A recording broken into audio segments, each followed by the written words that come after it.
Les racines de Côte-Rôtie, ce sont des racines fantastiques. On est ici sur une terre où on travaille la vigne et on fait du vin de façon ininterrompue depuis 2400 ans. Donc nous avons 24 siècles d'histoire ici à Côte-Rôtie, à Condrieu.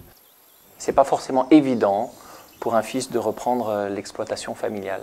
Tout simplement parce que c'est un métier qui demande de la passion.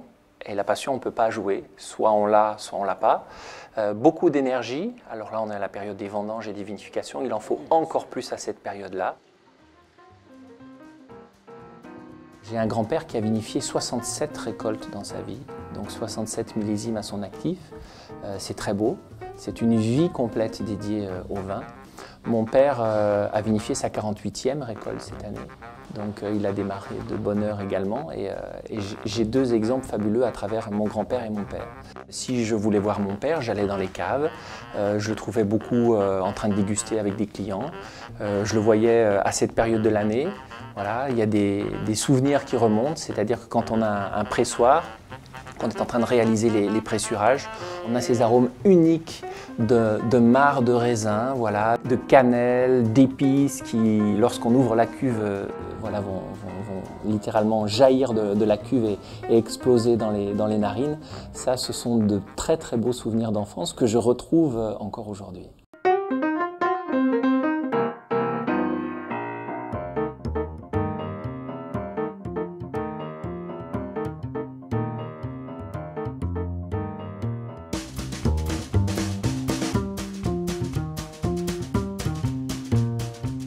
Aujourd'hui, c'est fait des pressailles au domaine du Clos-Saint-Marc. L'idée, c'est de se dire, pendant les vendanges, on est à fond tous les quatre dans la cove, on fait notre vin, voilà, on fait le travail qui est nécessaire pour élaborer le meilleur vin possible. Mais on avait envie de partager ce moment-là. On a une cuve qui est en fin de fermentation, maintenant le vin est presque élaboré. Il reste à séparer la partie solide de la partie liquide.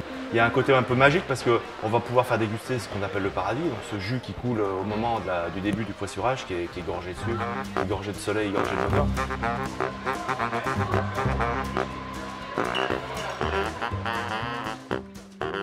Dans chaque parcelle, on a une petite histoire familiale qui nous permet d'évoquer le passé. Telle parcelle qui était exposée plein sud, on allait ramasser les fraises de bonne heure. Enfin voilà, et tout ça, c'est dans la mémoire de la famille. Donc ça permet, c'est pour ça aussi qu'on est attaché à ce terroir-là, parce que c'est pas juste un outil de production.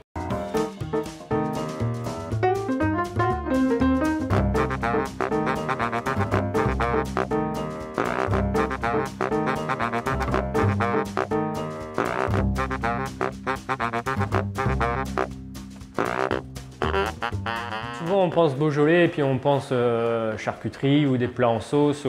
Et avec ma femme qui est sommelière, elle a travaillé énormément là-dessus et on se rend compte que même la finesse des plats et l'acidité que je peux mettre dans ma cuisine s'accompagne très bien avec les Beaujolais.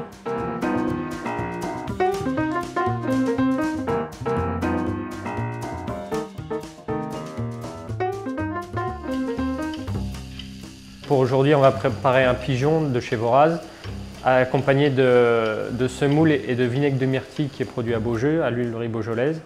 Et ma femme vous proposera un vieux millésime avec ce plat qui, je pense, est un accord idéal.